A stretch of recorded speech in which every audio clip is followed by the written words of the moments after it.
Matt, it's been a long time since I've seen a team have so much possession and yet still come away with a 0-0 draw. Yeah, I'm pleased you see it that way.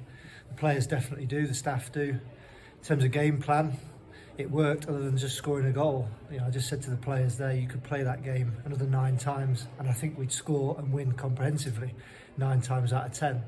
Tonight just happened to be the one game that went against us. Although I do tip my hat to the way Solihull Moors defended. They chose to put up a low mid block, only press us occasionally. Obviously as the game went on, they were trying to nick us on the counter, but I thought we coped really well, both in nullifying any sort of threat they posed to us and sticking to our plan whilst tweaking a few bits and pieces, because anyone in football will know it's very difficult to break down stubborn opposition who put up a low mid block to press.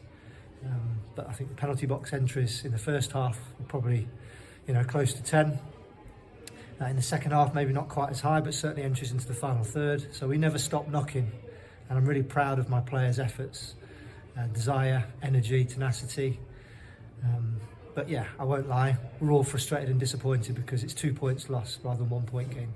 We've got a week's break in between our next fixture against Notts County. What will you try and do in between that time and come back from this result? Well, I love the saying, without commitment you'll never start, without consistency you'll never finish. So we now have to use the momentum that we've built up from this game and turn it into consistency, both Tuesday, Thursday training, and that should then carry over into Sunday's fixture. Notts County will be a tough test. They've been in this league a couple of seasons now.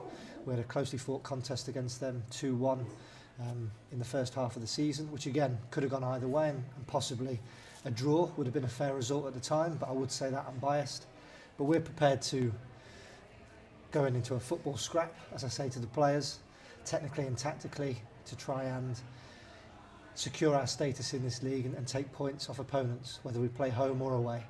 And talking of home tonight, I'd just like to put on record my thanks to all the staff who have worked superbly hard behind the scenes to put on a wonderful evening of networking, entertainment. I think we've got close to nearly 300 supporters here tonight, and I could see, hear and feel them all from the dugout, which seems like it's in another postcode because the stadium's so big and we're privileged to play here.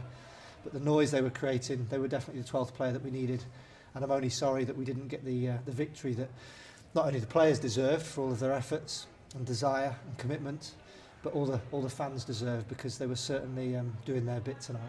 Thank you, Matt. Thanks, Em. Jess, that must have been enormously frustrating because as a team you were so dominant, really. Yeah, and I think that's the most frustrating thing, is we did feel like we were in control. I felt like we dominated in pretty much all areas on the pitch.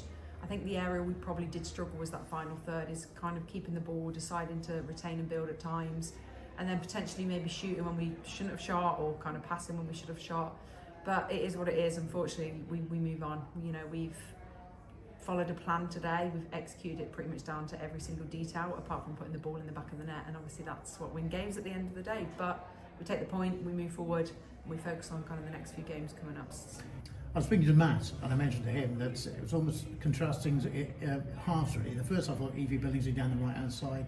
I think it was Keeley possibly down the left, who were getting some really good purchases that were getting in behind.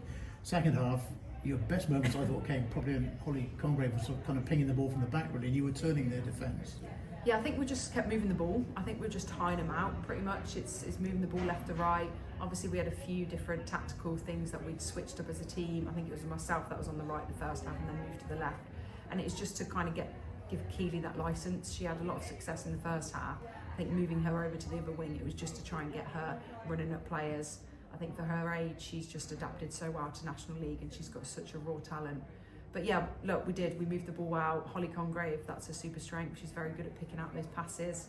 But again, unfortunately, we go away with just the point.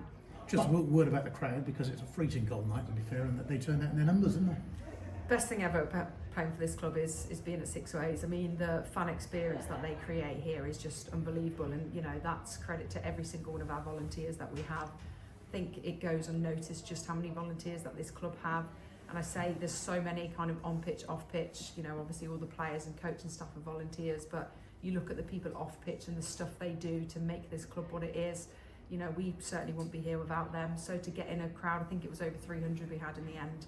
We heard them the whole time. They were giving the refs and officials a bit of sticks. It's quite nice to have some home advantage.